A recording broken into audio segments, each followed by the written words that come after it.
Welcome very, very much to Conversation. It's a pleasure to welcome to the program, rather for an extended program. We've actually got two programs linked together, Part 1 and Part 2, with our guest, and that's Joseph Blasi, and he's the J. Robert Beyster Distinguished Professor at Rutgers University School of Management and Labor Relations, and he's also one of the major authors of a book that we're going to be talking about. We've got it shown on the table here. It's called the Citizen Share, putting democracy back into, putting ownership back into democracy. And Joseph, welcome so very, very much to Conversations. We got a lot we can talk about. Thank you very much for inviting me. My good pleasure to do so. We've been in touch here more recently, and we have a lot of time. So what we want to do is anchor it a little bit on you as a person and as a professor and so forth, your own personal life a little bit, and then we want to get talking about ownership as a concept in terms of economic theorizing and also the possibility of it being relevant to practical solutions to the problems that are confronting the human condition. That concept should be understood. But could you share your own background? Born and raised, educate a little bit, and then we'll get into a conversation about some of these larger issues. Oh, sure. I was born into an Italian family in Scranton, Pennsylvania. Okay. And went to Catholic schools there, Jesuit prep school. Jesuit, yeah. Jesuit prep school. Yeah. And then decided I wanted to be a priest, so I joined the Jesuits and studied for several years in a Jesuit seminary. They have a great reputation for intellectual integrity and rigor, the Jesuits. Yes, they do. Don't they? Yes, and that was the case? Yes, it really was the case. Okay, it was very interesting. Yeah. And then I went to the University of Pittsburgh after leaving the priesthood studies. Okay. I went to the University of Pittsburgh and then went to a doctoral program in Harvard. And I'm trained as a sociologist, and from there I taught for 10 years in the social studies department at Harvard College, and then I taught at California University, California Polytechnic School of Business, and then 25 years ago, actually in a few months, it'll be 25 years, I came to Rutgers University's School of Management and Labor Relations. Where you are now. Where I am now, yeah. I wonder if we could back up a little bit to the beginning and everything. Family setting, was the family setting intellectually, you took a Jesuit core, you took a Jesuit tact in your life, and so that would speak to me, you're giving serious thought to things intellectual rather than just other matters and so on. But what was the family setting? Was it intellectually encouraging? Was it warm and welcoming? Was it warm, and was it important? I think the family setting is important, particularly for people who are seriously engaged in intellectual enterprises. Well, my family setting was extremely warm, a very loving mother and father and sister, large extended Italian family. Wonderful. Yeah. My grandfather had a small business and was very fair and open with the employees of the business. So I grew up seeing, let's say, labor and capital in a friendly relationship. Yeah, so I think that had a big impact on me. Yeah, that would have been a period where there was some of that going. You would have been aware of the labor issues and so forth. It was part of the general understanding of society. Sure. In a time when it was a little bit more amable, in a certain word or something than perhaps it is now. But yeah, go ahead. And so very encouraging family to discuss ideas. Both my mother and father were very open to any discussion of ideas and tended towards an interest in social and economic justice. And I think that I owe that interest to them and to the fairness of my grandparents. And your parents also, grandparents also, yeah. So that's important, that setting, you know. And you were encouraged intellectually. Do you have siblings in that kind of thing? I have a sister, Christina, who's the CEO of a healthcare company now. And you were then, and then what put you, if I may, and I'm not getting personal, we don't have to and everything, but you took up with, as it were, the Jesuit take on things, and you apparently gave a pretty considerable attention of your life to being involved with that. That's got a certain marker quality to it. Well, absolutely. When I was in the Jesuits, I became interested in the social gospel, the notion of social justice and economic justice in Christianity, and that has certainly had a huge impact on my subsequent work. And continues. And it continues to. It informs your work. Yes. And but I would say the values of all religious systems continue to inform my work, Oh, it including does. to the fact that I am a Christian. Yes. Okay, that's interesting. It's just at the end. Maybe I'm wrong, but I just have, when I think of the Jesuits, I think just incredible attention and to intellectually. I just associate that with a high intellectual order in terms of the Catholic system of organization. And you are an intellectual. I tried to be. You tried to be while you were doing that. And so you went to Harvard College? Harvard University, Graduate School of Education. Uh-huh. So you took a doctorate, did you, or not? Yes, EDD. And I studied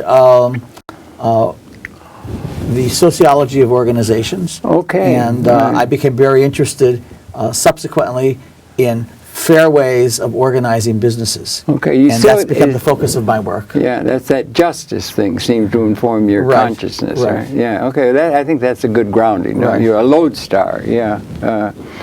Or not. I mean, a guiding principle that is important to a person's activity. For you, and it would be generally, if it were there, if that were a major thing that was up on the table of consideration for policy and other issues, justice would be one among the major questions that we ought to address. Justice our terms of and equality. Equality and justice, Yes. And what about, how does that stack up in your thinking with practicality? Some would say, well, justice is an idealistic thing, but you got to be practical and be realistic, and it's a tough world and all that. Well, I think our democratic system, democracy, representative democracy, is probably the best way to achieve as much justice as possible. And I'm very interested in how one achieves greater economic equality and economic justice in the context of a democracy. Yeah. So that would be the larger issue. Yeah, that's a large issue that's still confronting us, don't you think? I mean, as a human society. Yeah. Sure. Stunning economic inequality in American society is probably the fundamental social and economic issue of our day. And you think it's that?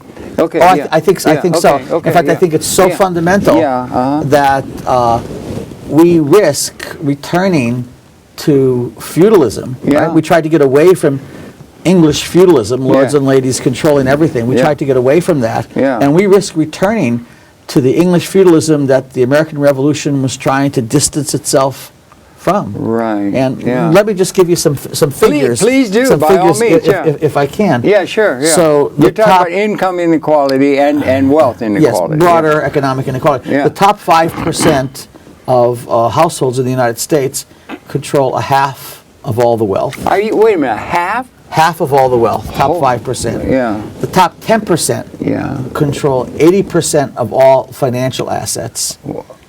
The top 20% control 90% of all corporate stock. And now, it's good to think in terms of capital ownership.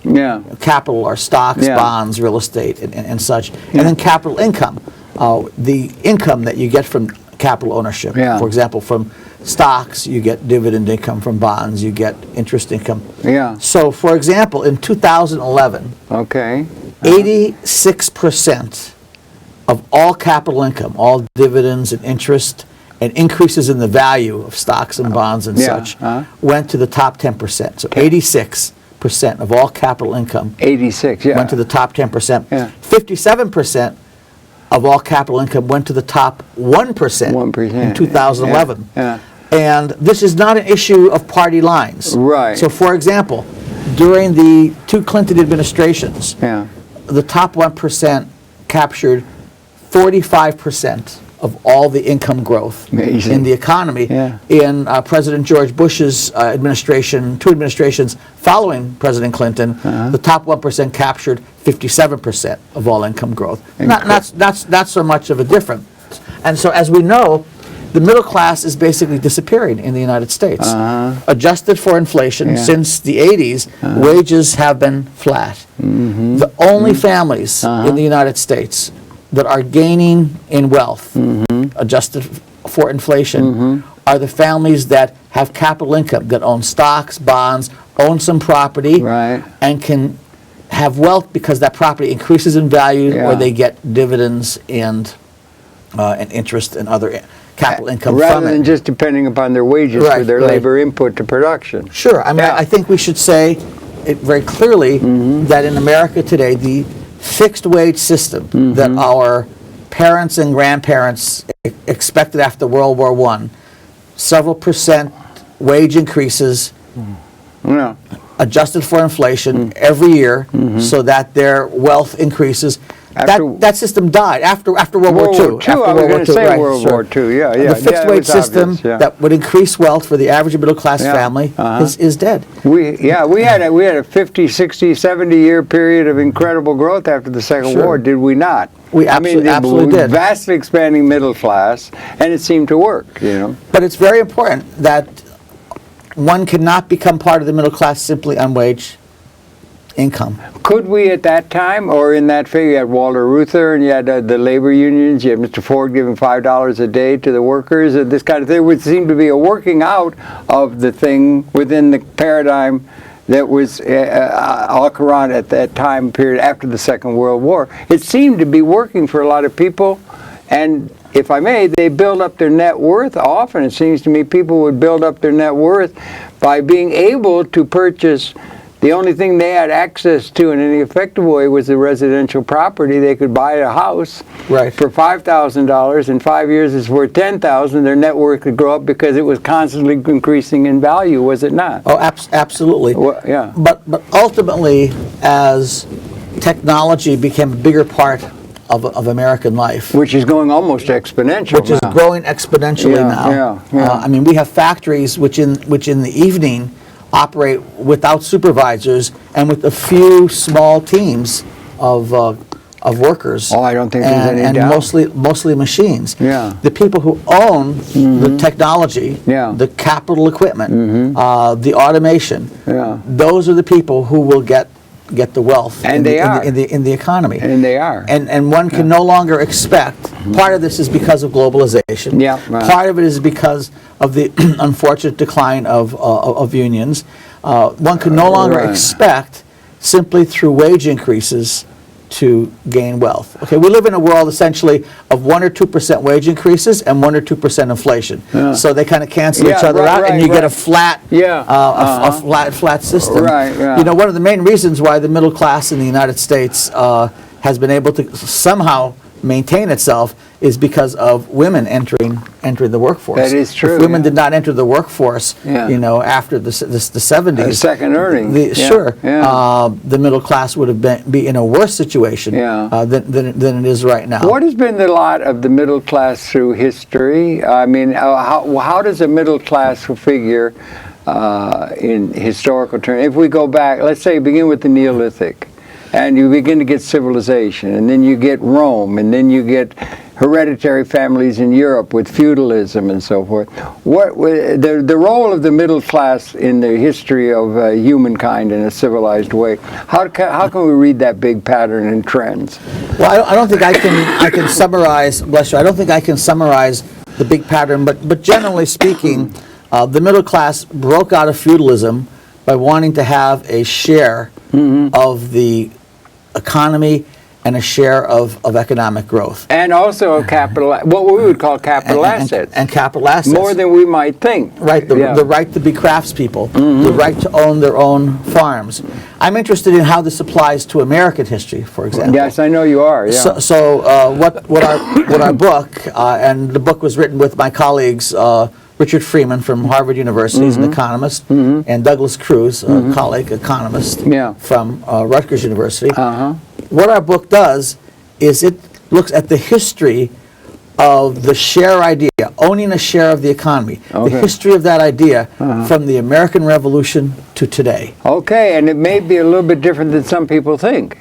I mean, that the idea of ownership is an idea that comes up in a political dialogue where a lot of people who are, let's say, of a Marxist persuasion or something, think that the private ownership is an evil thing. that has to be eliminated. That's the source of difficulty.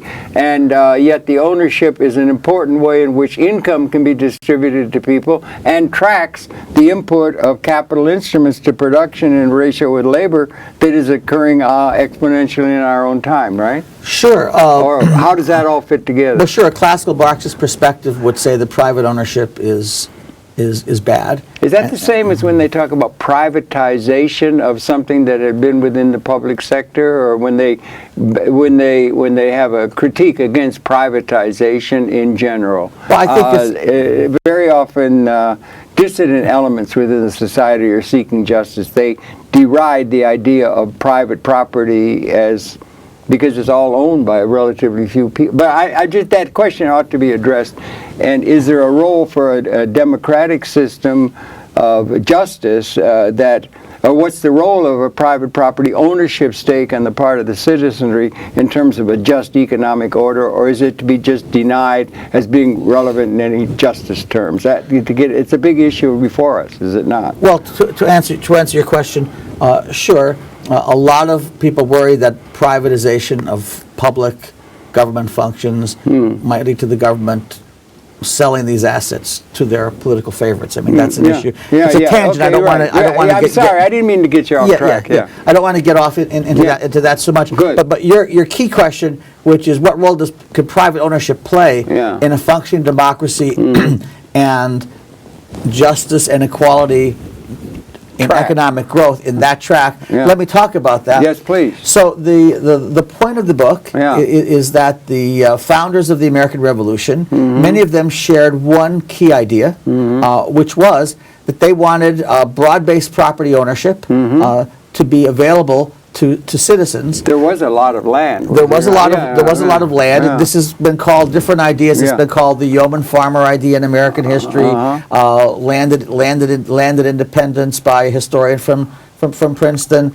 But the idea that you would have the citizen would have ownership of their land, of their farm, enough to support a family, and key to this, to be economically and politically independent. Independent. In their own right. Washington, Jefferson, Adams, Madison, Hamilton, they all agreed with this notion that if a family had enough land to support themselves, that land threw off the income to the family, there would be more likely that economic liberty to make them have political liberty. So they had the two tied together. Now, obviously, during this period, citizenship was narrow. Later on, citizenship correctly and rightly and justly became expanded, and social exclusion to women and to blacks especially, African Americans, minorities. That's an important part of this this story. But the political ideal that they started with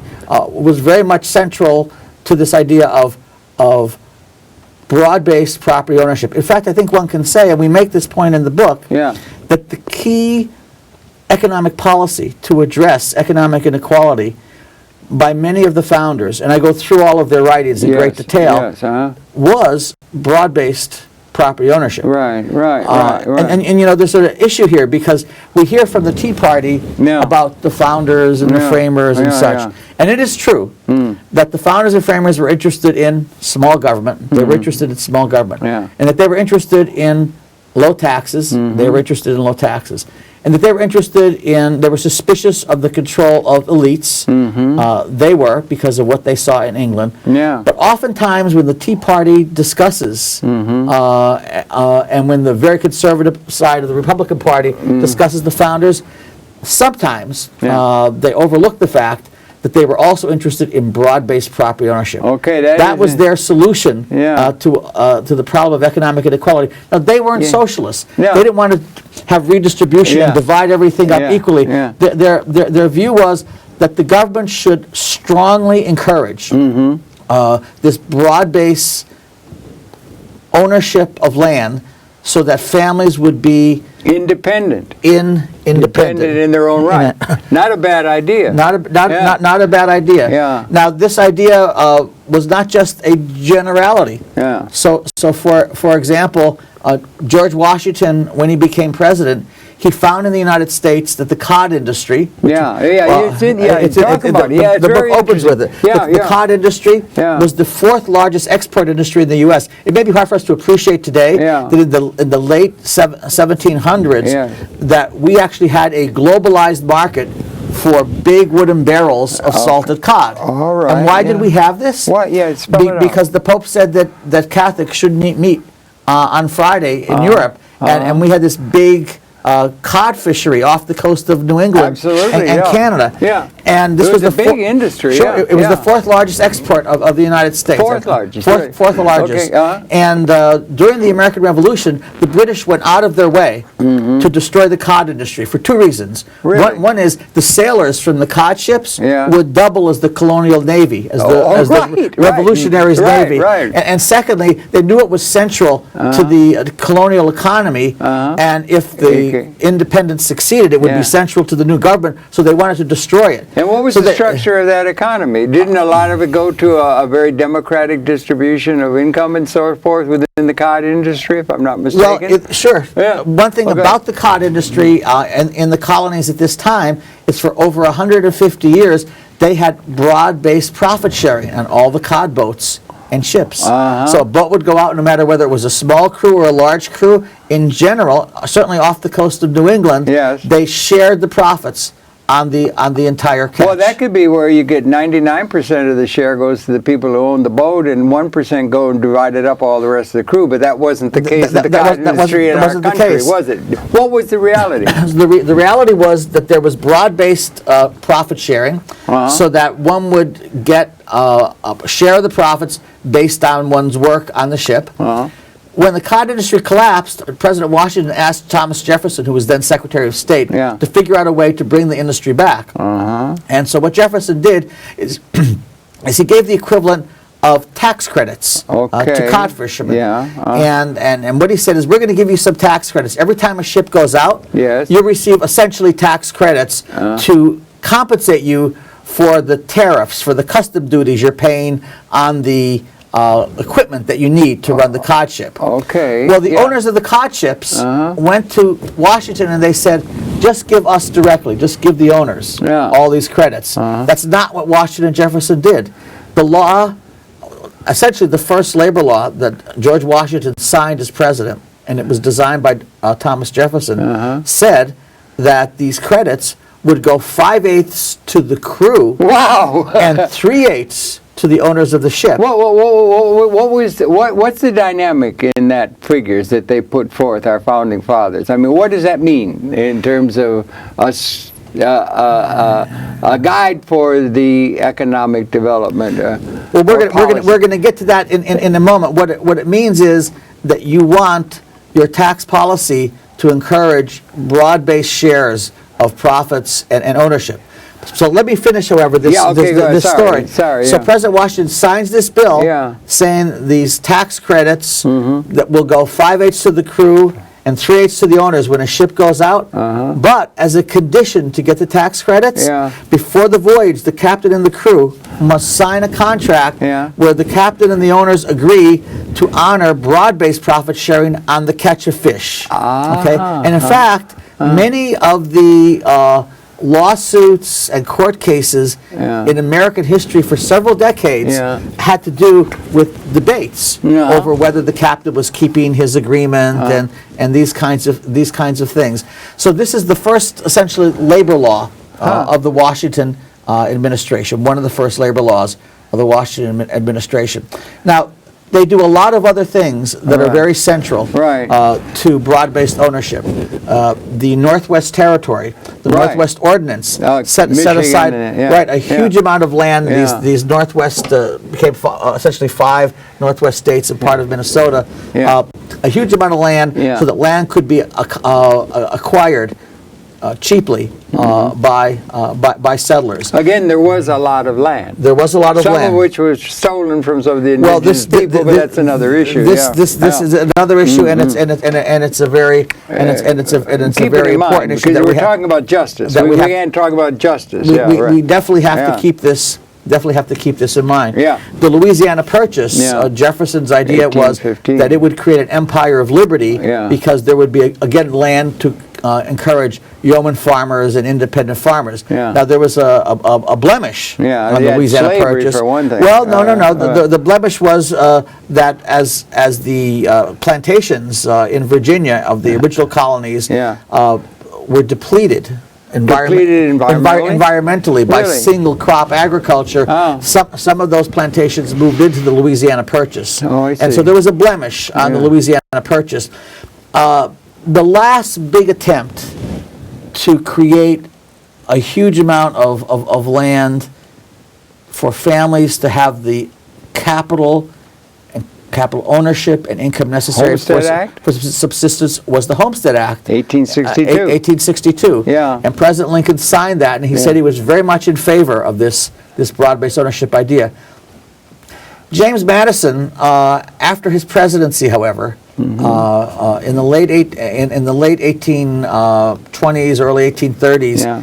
he took out a piece of paper and he projected how much land there would be in the United States in 100 years by 1930. He wrote that down. Huh?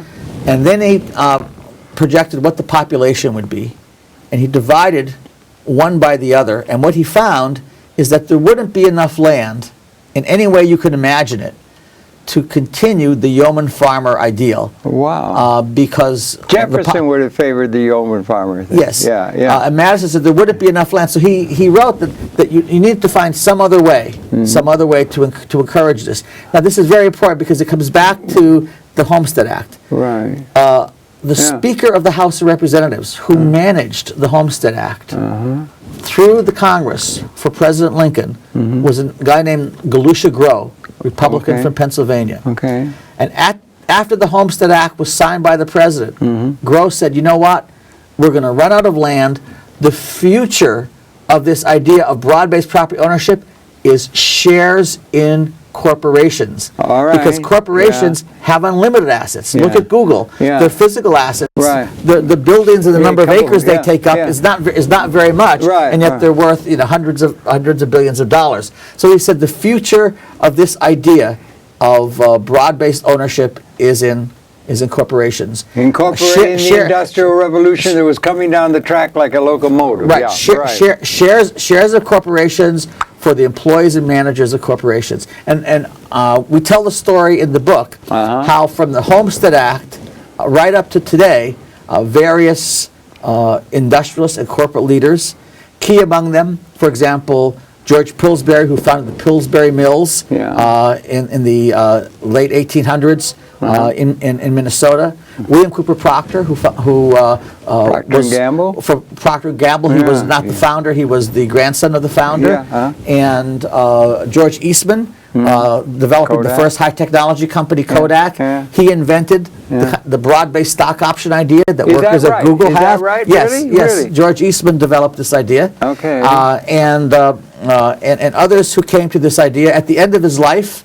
Did I hear you say that Google has now? Google has broad-based Is that stock options. Broad-based for the whole, or only stock options for the executives, or do they have a real ongoing system? They have of an ongoing distributed system ownership of- that's admirable and should be it should be made note of. Yes, I think in a it particularly should. important way. That's important. I'd like to get back to that, but go ahead. Sure, broad-based for all of their employees, All stock their- options and grants of stock. We tell the story. We tell the story in the book about this. Yeah. And so we tell the story how industrialists who shared this idea of the importance of broad-based ownership for a democracy to take place. Right.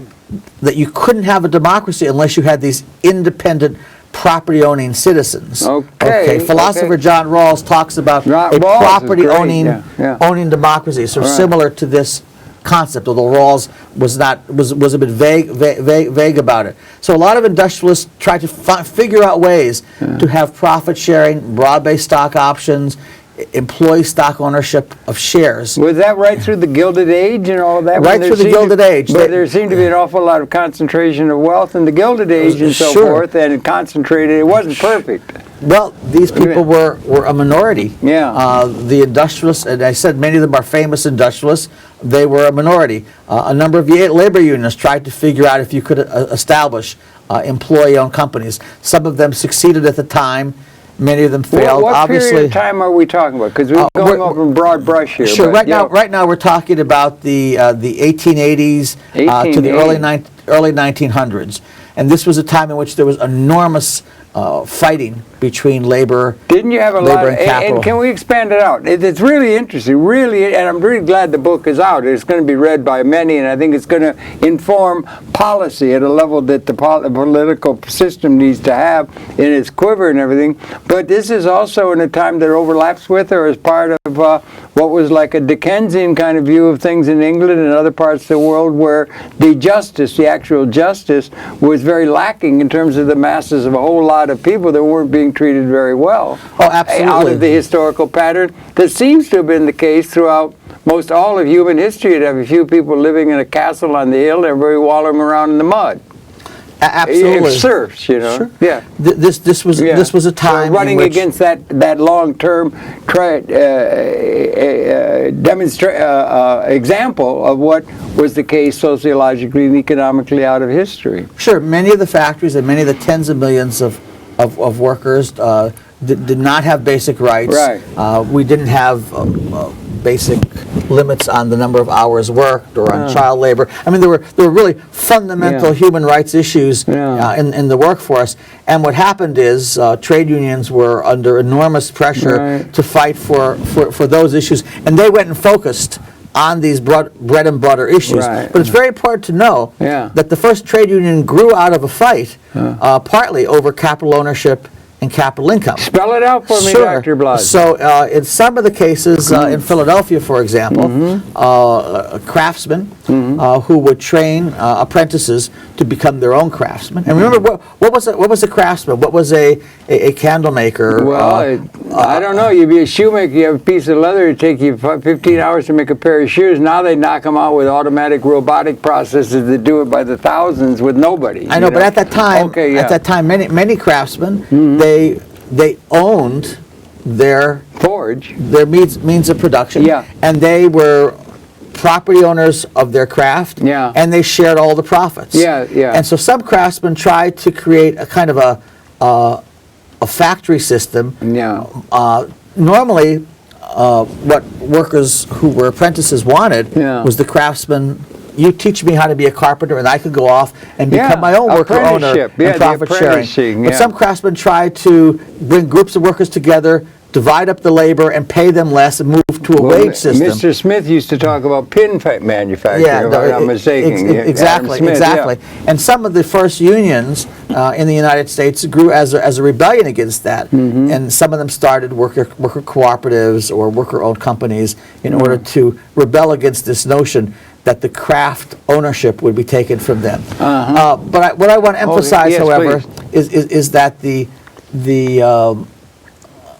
models that we're used to today, the broad-based stock options in Google's, the grants, that came from George Eastman. The grants of stock to workers financed by cash profit sharing, that came from William Cooper Proctor of Procter & Gamble. The notion that employees could buy stock at a significant discount, to the market price. John Rockefeller developed this idea. Really? Okay, so a lot of these ideas were developed by a variety of industrialists, and we see them today.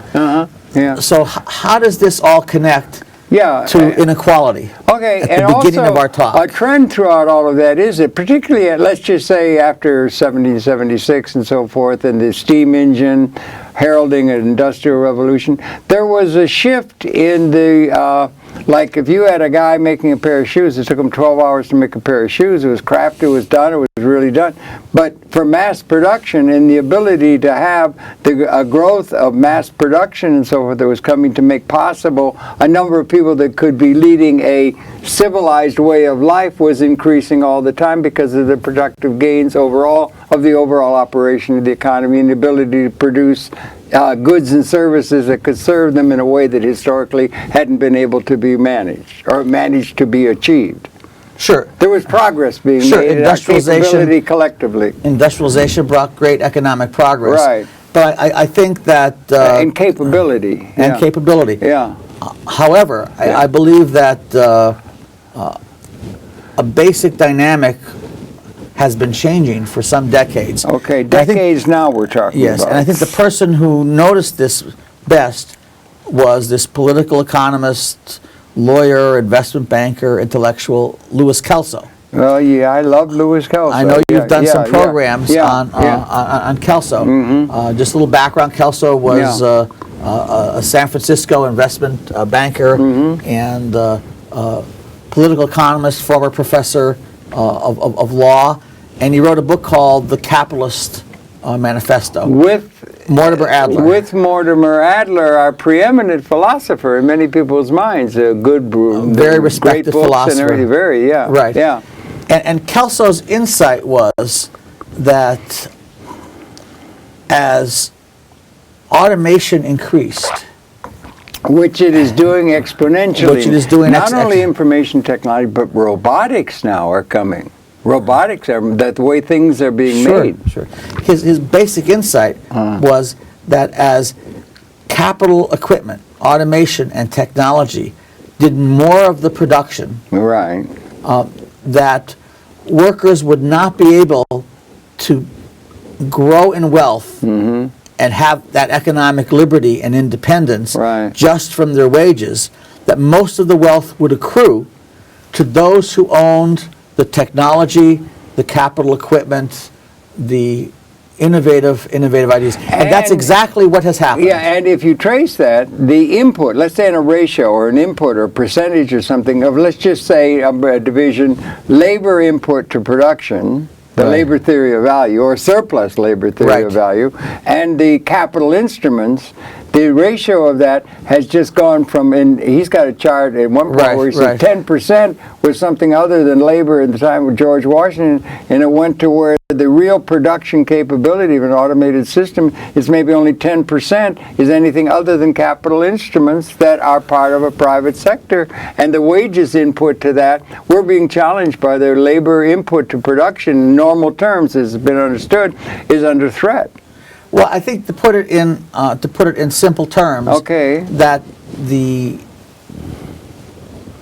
citizens in our economy who own capital, who own the factories, who own the technologies, who own the corporate stock in those companies, they will get most of the increase in wealth as that value increases. The workers who are simply getting hourly wages, and we've seen this as worse with globalization, will get flat, or in some cases that we've seen in the last 40 years, declining. They had to bargain down. Inflation, inflation adjusted wages. And Kelso's main insight was that if you're going to maintain a democracy, you need to figure out a way to make everybody a capitalist, to give everybody the ability to own part of the technology and capital equipment and capital, and receive that capital income, those dividends from the economy. And you can see this now. If you go to the website of the Economic Policy Institute, for example, you can see that and they talk about this really well, that the families in the U.S. whose real wealth is increasing, they're getting most of that real wealth because they own shares of businesses, portions of businesses, they own capital, they own technology, and from the income from those. Which was the site that you just cited? The Economic Policy Institute. Did you happen to know the It's EPI.org. EPI.org. EPI.org. Okay. And we cite much of this material in the first part of our book. So to put it in a capsule. Yes. Okay. To put it in a capsule, the founders of the American Republic thought that broad-based property ownership was central to having a democracy and not having feudalism. Cod industry. Yeah. Luckily, that was expanded as citizenship was expanded to women and African Americans. After the Homestead Act, there was a special set of acts to provide. You've heard of 40 acres and a mule to provide access of blacks to to land. But it did sort of close down after about 10 years or 15 years, the Homestead Act. Well, there were a lot of Turner. problems. There were a lot of problems with the Homestead Act because many of the southern states didn't want to recognize because the ownership still is only in about 5% of the population, as it went a little bump up in the Homestead Act, but then it just leveled out. A lot of the southern states did not want to recognize, for example, the Black Homestead Act. A lot of southern states did not want to support this because of the slavery issue. Well, because of fundamental racism. Let's call a thing what it is. Which has been with us, that kind of animus between man against man and so forth has been with us a good deal of human history, unfortunately. Sure. In a scramble for scarce resources that were only available to us, which is expanding now in the modern experience, perhaps. The collective capability to take care of everybody and even the ecology is coming in new dimension, along with the ability to have weapons which could give one tribe an advantage and steal from the other, which is what James Joyce had Daedalus say history is a nightmare from which we're attempting to awaken, seen in a certain pattern. Seems to me, I don't know. I think that if we have massive economic inequality and economic insecurity, that it certainly will contribute to society not having sufficient glue to hold together successfully. I think the threat is there at the moment as you and I talk. We're trying to figure it out in the world. We need some sort of a new way of dealing with the future rather than just reifying outdated institutions coming out of the past, which is being qualitatively transformed at the level of capability, both for destruction and weapon systems and for liberation of freedom for all and ecology. So it's a time of qualitative transformation in a generational sense. Isaac Asimov said this is the defining generation historically. We've been here 200,000 years, the species. This is the defining generation in terms of our liaison with the future, it seems to me. Well, some generations think that they are the defining, they probably always have, generation or the defining period. But I think in terms of this question of economic inequality, we are at a defining moment. Because from the figures that I mentioned before, the huge concentration in the top 1, 5, and 10% of stock, of financial resources, of wealth, of capital income, this is now absurd. Absurd, and it's at feudalistic proportions. To 1%. It's ridiculous. Unless you accept the notion that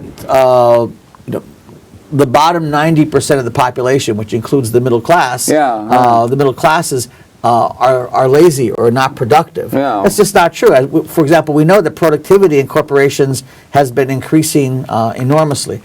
I wonder if I could address that for a second. Productivity is generally, in most people's mind, or the general general dialogue in the society, is usually labor productivity. Is usually linked to labor's input to production.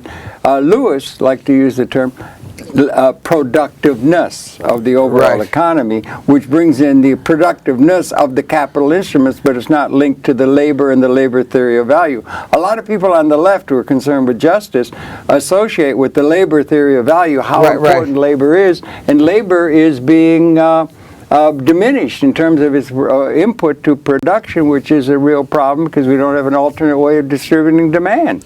Buying power. Well, imagine a 500-person factory. Yes, sir. Where most of the lifting and most of the work is done by robots. Is done by hand. Oh, by hand. Okay. And workers being very necessary and getting an hourly wage, maybe for some period of time. They can get some wealth from that. But as you introduce more and more technology and the number of workers go down, who owns those machines is going to gather. Very crucial. Is going to gather most of the ownership, most of the increase in value, most of the economic growth, and they have. And they've taken over the political process in many people's mind. I mean, but anyway, that's now you go off in two directions here. Sir. So one direction you say once you get the degree of almost feudalistic economic inequality, do you look for an entirely solution of redistribution of wealth, increasing taxes, expanding welfare systems? Certainly, it is very important to have a strong social safety net and welfare system. I want everybody to be clear that I'm not. They just cut back on food stamps for the poor people. I know. That's not particularly good. Yeah, I do want people to be clear that I'm not against the social support. No, obviously. But I mean, that's one general strategy. The other general strategy is to go back to some of these ideals articulated by the founders that we talk about in detail. And by the way, the chapter 1 on the founders' views is available on my website, thecitizenshare.com. Could we show that out now? People can read that. I mean, I know we got another one for the book on the credit, but your website, is there? It's called www.thecitizenshare.com. The Citizenshare. Okay, it'll get to there.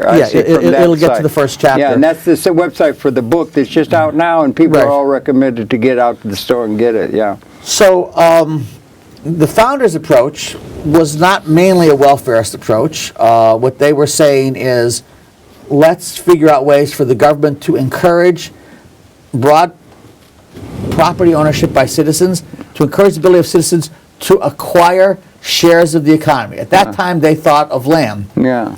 And so the way I'd like to see that developed is I think we need to restructure our entire economic and tax policy so that we provide tax incentives to companies and businesses and corporations that practice broad-based profit sharing. Broad-based profit sharing. And sharing of stock options and grants of stock to their workers. Not only to the workers, I think we're going to need in the fullness of time, or anyway, in this thing that we're confronted, not only to workers, but also to people in the general society, as a general means of distributing demand, or effective demand to clear the market. There ought to be ownership as a means of distributing buying power to the mass of the people in a situation where it might free them up to be interested in some things in the arts or some of the goods of civilization, rather than what had to be done in order to meet some demand of a labor market. Sure. Well, because the PAPCO and all these kind of things that have passed since, I mean, it looks like it's under threat.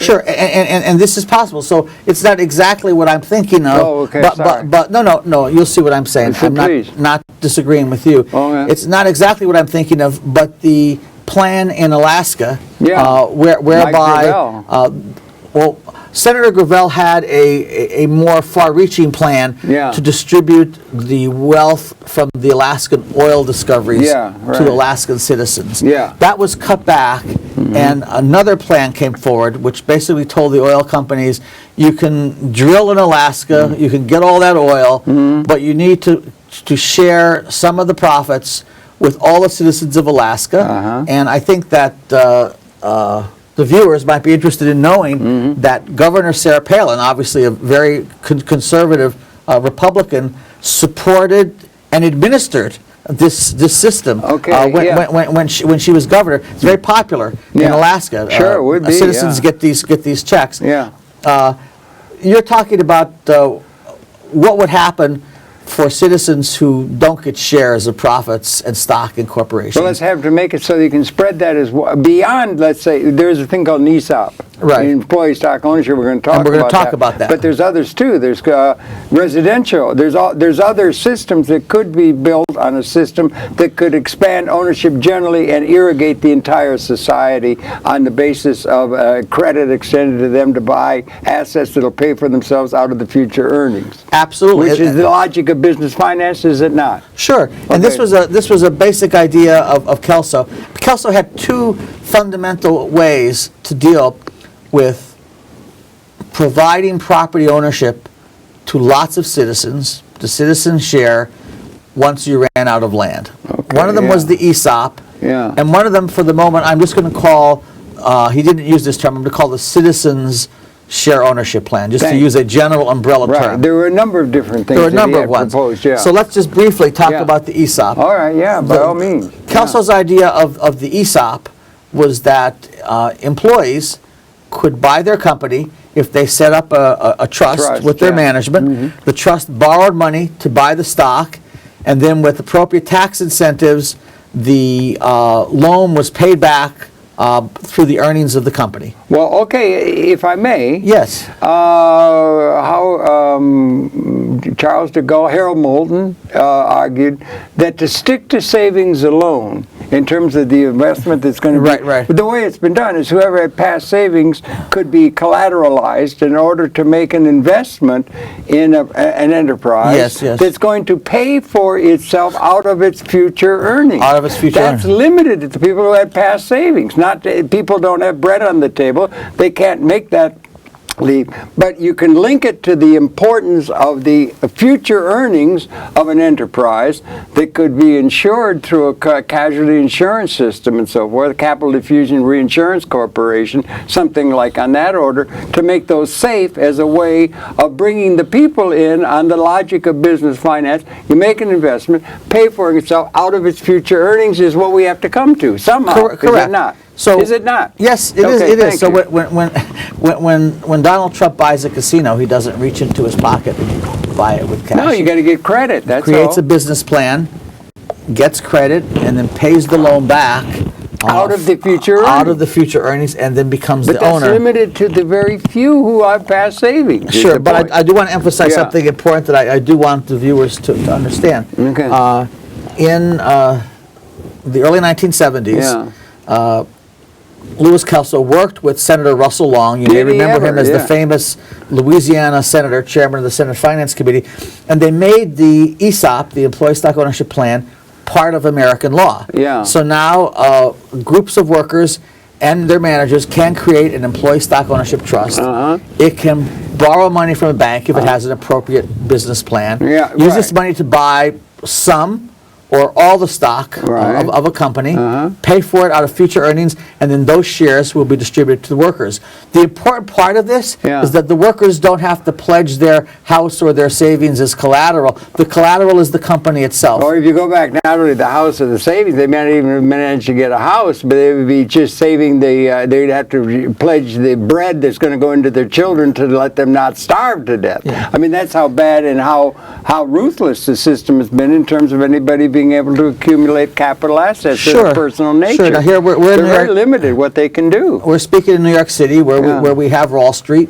Kelso was an investment banker.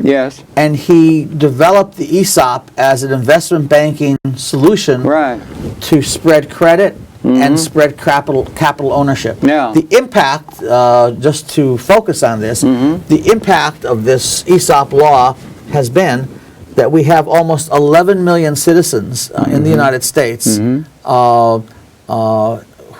own stock in about 11,000 companies. No, they're not co-ops. They're co-ops. We call them ESOPs. Some of them, a few of them are worker co-ops that are significantly owned by their workers. About 3,000 of those companies are 100% or majority owned by their employees, but many of them have 20 or 30% ownership. And I'm not saying that every company in the country needs to be 100% worker owned. I'm saying that you can have an appropriate level of worker ownership in a lot of companies. It would be generally good to have the way in which production is trending, to have the people be brought into the way things, the economy is actually being grown and developed, rather than have them totally locked out of that. Oh, absolutely. It would be a good move. It would be a good general idea to get people up in touch with the future that's emerging before us. Sure. Another example is private equity. As we know, New York is also a center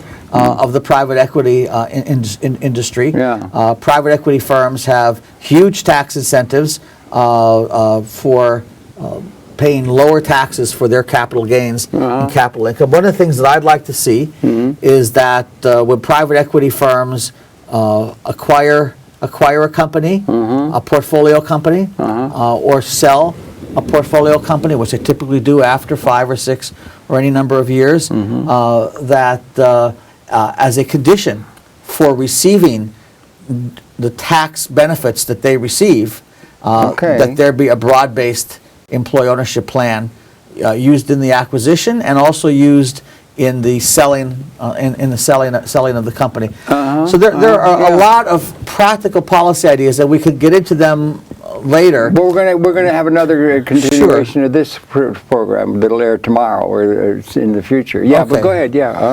Now, before we conclude, I do want to talk about Kelso's other idea. Okay, please. And as I said, he didn't use this term, citizen stock ownership plan. I'm using it as a general term to cover a number of things that he talked about. Yeah. So let's imagine this.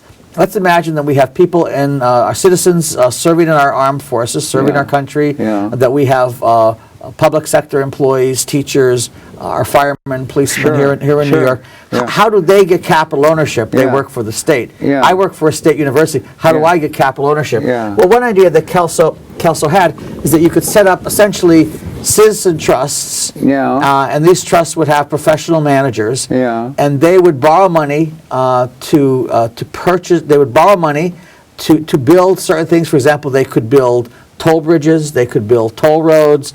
You mean in the name of the university? Are you No. Okay. You could have citizen trusts set up by professional managers that would borrow funds and build some kind of useful business. Right. Okay, some kind of public sector business, whether it would be, say, a solar energy farm, or a wind energy area, or a turnpike, or infrastructure, owning some of our energy producing facilities, and get some ownership into the fold. But the shares of ownership in the citizen trust would go to citizens in a certain area. And that's a way to distribute buying power to them. Way to distribute buying power to them, and way to distribute capital ownership to public and nonprofit sector employees like firemen, teachers, policemen, and members of the military and such. Now, his concept, interestingly enough, was not socialism, because it doesn't involve state ownership. It involves entirely private ownership. So really what I want to sort of set up in this conversation is that while one needs a very strong social safety net for the poor, and I am in favor of that. Back to your justice roots, one needs also to emphasize what I will call, and this is not my term, a lot of social scientists and scholars and philosophers talk about this, asset building for the middle class and the poor and the entire population, so that they have a second income, a dividend from their capital ownership, from their citizen share, either in the company where they work or in the general infrastructure, in the general economy, that they can draw income from. Okay, now one thing is, one thing in television is a tyranny of, we run out of time. We run out of time for this particular program. So thank you. You're welcome. We're coming back. We're going to come back and do a second program follow on this. But it's your pleasure to have perceptions in of Joseph Blasi. And as you can say, he's onto some really good ideas. He's got a book that's really worth you're getting out to the store to get. And we'll be coming back again with a follow-up to this conversation. And they'll link together. So, Joseph, thank you very, very much for the book and for all the work. And I look forward to going on to the themes that we've sort of introduced here now in the second part. You're very welcome. Thank you. Okay, thank you for viewing. We'll be coming back, we'll be coming back in the second program a day or so after this one's aired. But thank you for viewing. We'll be coming right back. Once again, Joseph, thank you very much for such good work you're doing. You're welcome. Okay, thank you. We'll be coming right back.